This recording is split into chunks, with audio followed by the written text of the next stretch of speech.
বাসুম না, আর বাসুম না। এই 26 তলা থেকে দিয়া আজকে মইরা যামুগা। যে দেশে কথা বলার স্বাধীনতা নাই, যে দেশে আন্দোলন করার স্বাধীনতা নাই, এ বুকের উপর গুলি চালাইয়া তার সে দেশে বাইশে দেখি কোনো লাভ নাই। আজ 26 তলা থেকে লাভ দিয়া মরিয়া যামুই আমি, তোরা কেউ থামাস না। দাদু তুমি কিন্তু আমার জন্য কান্দো না, ঠিক আছে? আমি মইরা গেলাম, এ ঝাঁপ দিলাম। তোরের যোদ্ধা আমি, আমার নাতি করব চাকরি, আন্দোলন আর সংগ্রাম করে হারাবি তোরা প্রাণটি। 52তে ভাষা নিয়ে দিতে হয়েছে যত রক্ত, 24-এতে কোঠা নিয়ে দিলাম তত রক্ত।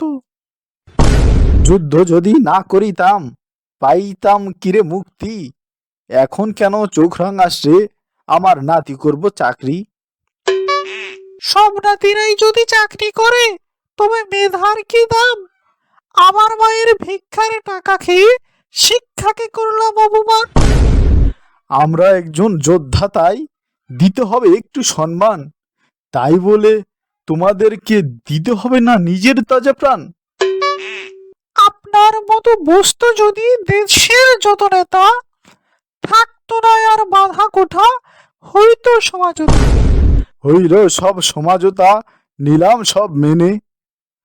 আমার মায়ের ভিক্ষার টাকা আর প্রাণ গেল সব চলে। ওরে বাবুরে, আমি হলাম মুক্তিযোদ্ধা। 1971 সালে যুদ্ধ করছি। আমার এক পায়ের কিনি আঙুল কাইটা রক্ত ঝরাইছি। যুদ্ধর শেষে একটা বন্দুক করে নিয়ে জমা দিয়া আমি মুক্তিযোদ্ধা হয়েছি। তে আমি ভাতা পাবো না, তে কেডাই পাইব?